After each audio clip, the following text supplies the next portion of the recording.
सुबह सुबह मंदिर की घंटियों की गूंज के बीच भोला अपने फलों का ठेला सजा रहा था और बगल में लखन अपनी पूजा की सामग्री का दुकान लगा रहा था। हर हर महादेव। लखन भाई, आज तो सुबह से ही बाबा के दर्शन के लिए अच्छी भीड़ लगी है। हाँ भोला, सावन का महीना जो है, बस बाबा की कृपा बनी रहे और हमारी दुकान बढ़िया चले। भैया 2 किलो सेब और 1 किलो केला दे दीजिए, और हाँ, अच्छे और ताजे देकर दीजिएगा। अरे बहन जी, निश्चिंत रहिए, सब एकदम ताजा और मीठा है। भोला फल तोड़कर थैली में रखता है और साथ में ताजा बेल पत्र भी डाल देता है। अरे भैया, ये बेल पत्र क्यों दे रहे हैं? मैंने तो इसके पैसे नहीं दिए हैं आपको। बहन जी, ये बेलपत्र तो बाबा का प्रसाद है, इसके कैसे पैसे?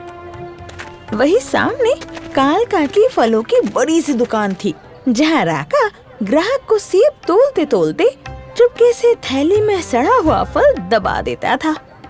ए, ये क्या कर रहे हो? अरे सड़ा है वो। ओ अच्छा, मैंने देखा नहीं भाई जी, अभी दूसरा दे देता हूँ।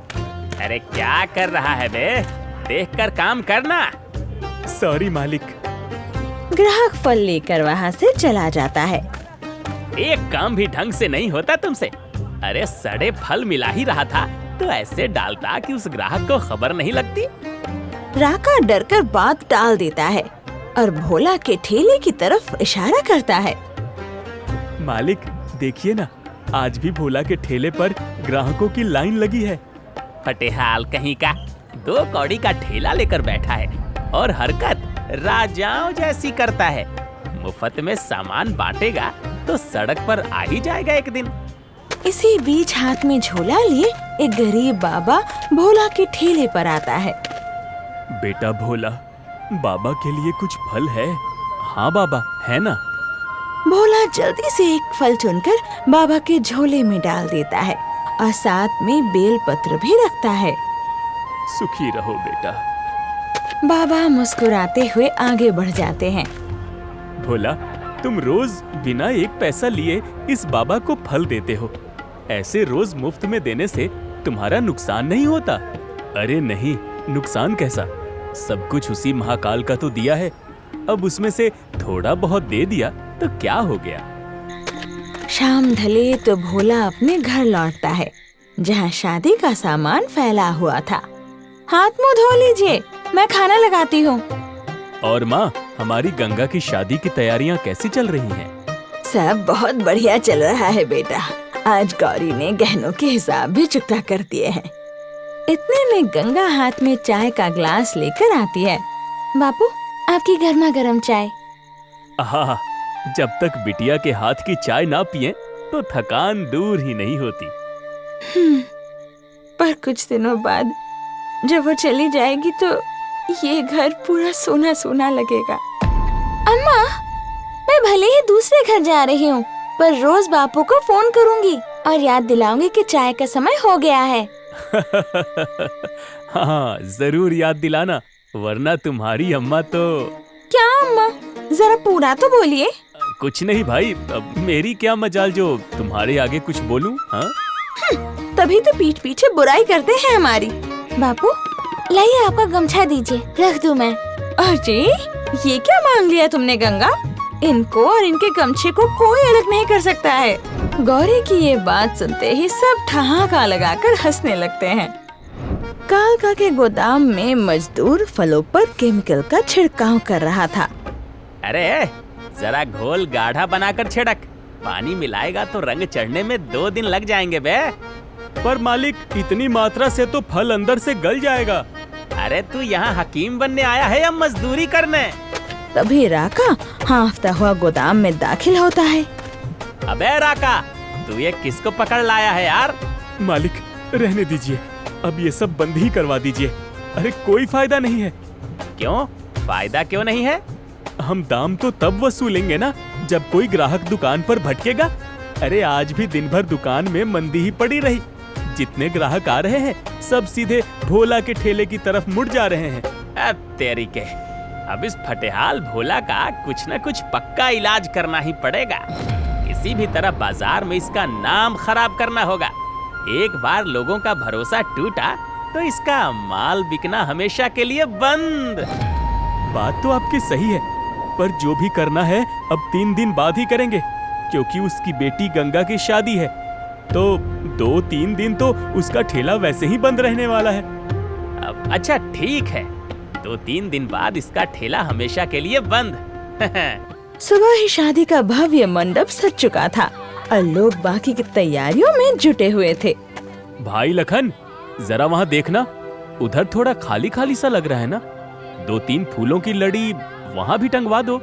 ठीक है भोला भाई। अरे ओ सुनिए जी, एक ठो गड़बड़ हो गई है। पंडित जी कह रहे हैं कि मंडप स्थापना के लिए शगुन का नारियल, तांबे का कलश तो आया ही नहीं है। इसके बिना तो पूजन शुरू ही नहीं हो सकता। अरे गौरी, इतनी सी बात पर घबराती क्यों हो? मैं अभी बाजार जाकर ले आता हूँ। अरे भोला भाई, तुम यहीं रुको, शादी वाले घर के हेड हो। अरे तुम यहाँ का काम संभालो, सामान मैं जाकर ले आता हूँ। नहीं, यहाँ की सजावट का काम सिर्फ तुम ही ठीक से संभाल सकते हो। मैं बस 10 मिनट में बाजार से लौट कर आता हूँ। भोला हड़बड़ी में बाजार की ओर भाग पड़ता है, जहाँ मोड़ पर एक तेज रफ्तार गाड़ी उससे टकरा जाती है। भोला दूर जाके गिरता है और बाजार में चीख पुकार मच जाती है। अरे भागो भागो, एक्सीडेंट हो गया! अरे कोई जल्दी एम्बुलेंस बुलाओ! शाम ढल चुकी थी, पर भोला का कोई अता पता नहीं था। घर पर सभी लोग उसकी राह जो देख रहे थे। लखन बेटा, अब तो बहुत देर हो गई है, मेरा भोला अब तक नहीं आया। जरा बाजार जाकर देख तो सही, उसे इतना वक्त क्यों लग रहा है।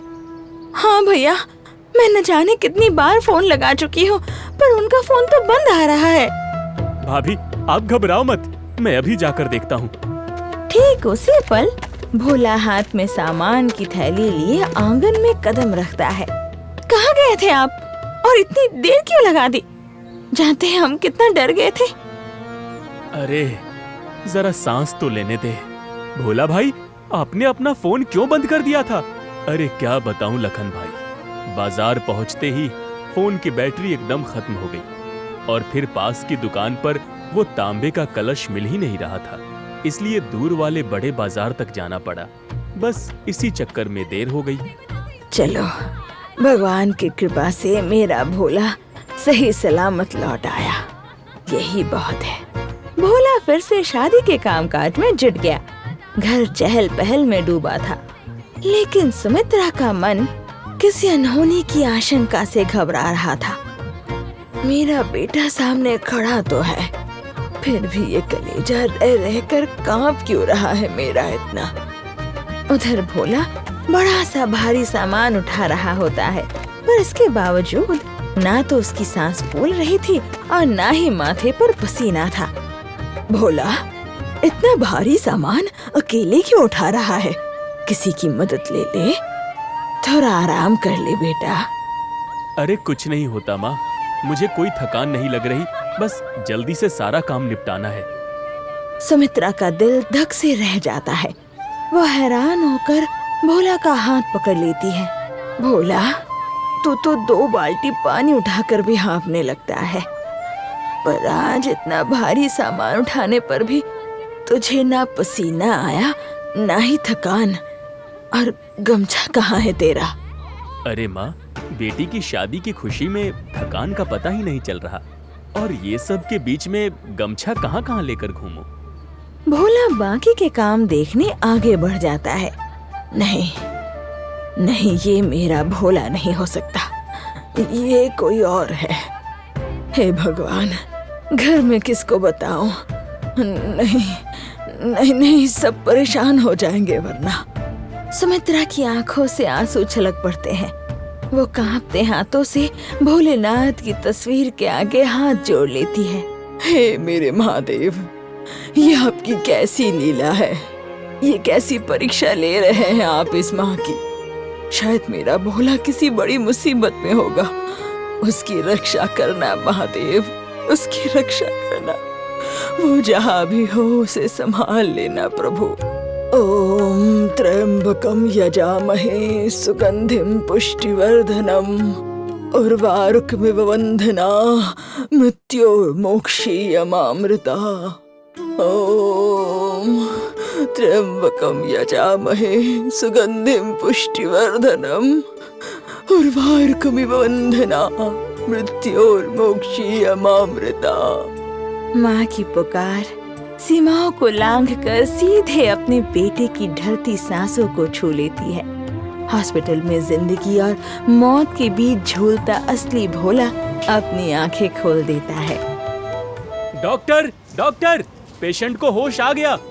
आंगन में शहनाई गूंज रही थी। तभी सिर पर पट्टी बांधे भोला मुख्य दरवाजे पर दस्तक देता है। भोला, भोला मेरा बच्चा, मैं जानती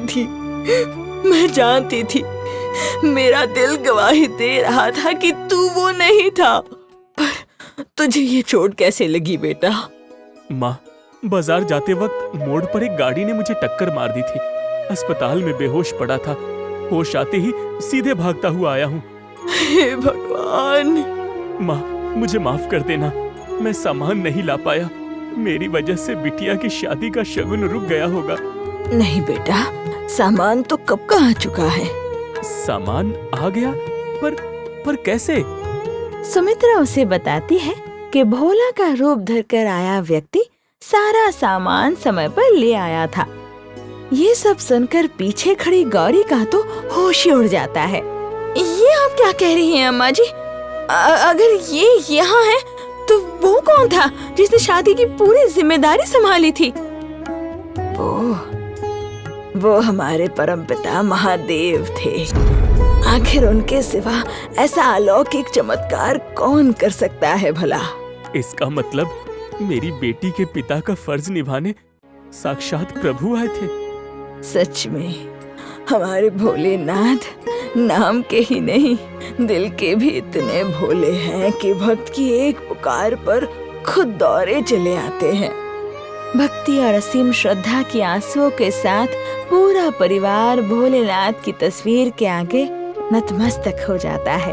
भोर के हल्के अंधेरे में कालका और राका थोक मंडी पहुंचते हैं, जहां कोने में भोला के नाम की फलों की पीटियां रखी थी। मालिक, मुझे तो बहुत डर लग रहा है। ये बहुत खतरनाक तरकीब है। अगर किसी ने फल खा लिया और मर वर गया तो पुलिस केस बन जाएगा। अरे तो मैं क्या यहाँ आरती उतारने आया हूँ बे? हैं? यही तो मैं चाहता हूँ कि लोग भोला का फल खाकर तड़पें और उसे मेरी दुकान के आगे से साफ कर दें। ठीक है मालिक, अब आगे क्या करना है? अरे करना क्या है बेवकूफ? पेटियां खोल और इस जहरीले केमिकल का स्प्रे फलों पर मार दे। राका सबकी नजरों से बचकर भोला की पेटियों पर जहरीला स्प्रे छिड़क देता है। अब मालिक हो गया, पर अगर पुलिस को पता चल गया कि ये छिड़काव मंडी में हुआ है तो? अबे, जब मंडी के बाकी फल अच्छे निकलेंगे ना तो पुलिस भोला को ही पकड़ेगी। तू चिंता मत कर यार। उसी सुबह मंदिर मार्ग पर भोला ठेला सजा ही रहा था कि लखन एक चमकता चांदी का सिक्का लिए उसके पास आता है। भोला भाई, ये देखो, आज जब थोक व्यापारी से पूजा की धूप अगरबत्ती का बड़ा कार्टून उठाया तो उसमें स्कीम में ये चांदी का सिक्का निकला। वाह लखन भाई, बहुत बहुत बधाई हो। सोच रहा हूँ जाकर ये सिक्का मंदिर में भगवान के चरणों से लगा आऊं। अरे वाह वाह, इससे शुभ बात और क्या होगी। जाओ जाओ। लखन जैसे ही मुड़ता है, गलती से सिक्का उसके हाथ से छूटकर सेब पर गिर जाता है और फल के स्प्रे होते ही सिक्के का रंग काला पड़ जाता है। अरे ये क्या हुआ? ये सिक्का अचानक काला कैसे पड़ गया? हाँ, ये तो बिल्कुल कोयले जैसा हो गया। लखन भाई, क्या सिक्का नकली है? अरे नहीं भाई, शुद्ध चांदी का सिक्का है। तो ये ठेले पर गिरते ही काला क्यों पड़ गया? इसका मतलब है कि फल में कुछ ऐसा है जिससे सिक्के का रंग बदल गया। अब ऐसा क्या हो सकता है? कोई केमिकल, कोई जहर। भोला घबराकर गमछे से सेब पोंछता है तो सेब का रंग उड़ जाता है और उसमें से तीखी रासायनिक गंध आती है। हे भगवान, इसमें से तो बहुत तेज बदबू आ रही है। भोला, इसका मतलब किसी ने तुम्हारे फलों में कुछ जहरीला मिलाया है। भोला और लखन अभी स्तब्ध खड़े थे। कि पुलिस जीप सायरन बजाती हुई वहाँ आ पहुँचती है। पीछे पीछे कालका और राका भी तमाशा देखने वहाँ आ जाते हैं। क्या तुम भोला हो? जी साहब, हमें शिकायत मिली है कि तुम्हारे फल खाकर कुछ लोग बीमार पड़ गए हैं। तुमने मुनाफे के चक्कर में फलों में कोई जहरीला केमिकल मिलाया है। कालका और राका एक दूसरे को देखकर कुटिलता से मुस्कुराता है। नहीं दरोगा जी, ऐसा पाप करने का तो मैं सपने में भी नहीं सोच सकता। अरे मैंने तो साहब, भोला कई सालों से यहाँ ठेला लगा रहा है। ये बहुत ईमानदार आदमी है साहब। अच्छा, अगर फल में जहर नहीं मिला है तो ठीक है। भोला, अपने ठेले से एक सेब उठाओ और अभी खाकर दिखा दो सबको। ठीक उसी पल भीड़ को चीरते हुए बाबा हाथ में झोला लिए आते हैं। अरे बेटा भोला, बाबा के लिए कुछ फल है? अरे क्या हुआ बेटा, तुम इतने उदास क्यों हो? बाबा परे हटिए, इसने अपने फलों में जहर मिला रखा है। ये फल खाने लायक नहीं है। दरोगा जी, मेरा बच्चा ऐसा काम कभी नहीं कर सकता। बेटा तू संकोच मत कर, अपने बाबा को एक फल दे दे। नहीं बाबा, आप ये फल मत खाइए। भोला के मना करने के बावजूद बाबा खुद ठेले से सेब उठाकर उसका एक टुकड़ा खा लेते हैं। ये देखकर हर तरफ सन्नाटा छा जाता है। ले, ये बुढ़ऊ तो गया। लेकिन बाबा को तो कुछ नहीं होता। वे आराम से फल चबाते हैं और मुस्कुरा उठते हैं। आहा, कितना मीठा और स्वादिष्ट फल है। मालिक, इस बूढ़ों को कुछ हुआ कैसे नहीं? ये तो तू बताएगा ना, जहर तो तूने मिलाया था। अरे कोई तो काम ठीक से कर लिया कर। देखा दरोगा जी, मुझे कुछ भी नहीं हुआ। माफ कीजिएगा भोला जी, लगता है किसी ने हमें झूठी अफवाह देकर गुमराह किया है। आप फिक्र ना करें, हम उसके खिलाफ एक्शन जरूर लेंगे। मामले का निपटारा होते ही पूरी भीड़ धीरे धीरे वहाँ से रफू चक्कर हो जाती है। बाबा सच बताइए, आपको कैसा लग रहा? आपकी तबीयत तो ठीक है ना? हाँ बाबा, आपको चक्कर तो नहीं आ रहा? तभी लखन की नजर बाबा के गले पड़ जाती है, जो कि धीरे धीरे गहरा नीला पड़ता जा रहा था। बाबा, आपका गला? बाबा का नीला कंठ देखते ही भोला को अचानक माँ की कही वही शिव की कथा याद आ जाती है। और जब समुद्र मंथन से जहर निकला, तब दुनिया की रक्षा के लिए महादेव ने जहर को पी लिया था और अपने कंठ में जहर धारण करने के कारण उनका गला नीला पड़ जाता है और वे नीलकंठ कहलाते हैं। भोला नम आँखों से बाबा के चरणों में बैठ जाता है। नीलकंठ महादेव, हे मेरे प्रभु, मेरे महाकाल, आपने आज फिर अपने इस गरीब भक्त का जीवन बचा लिया प्रभु।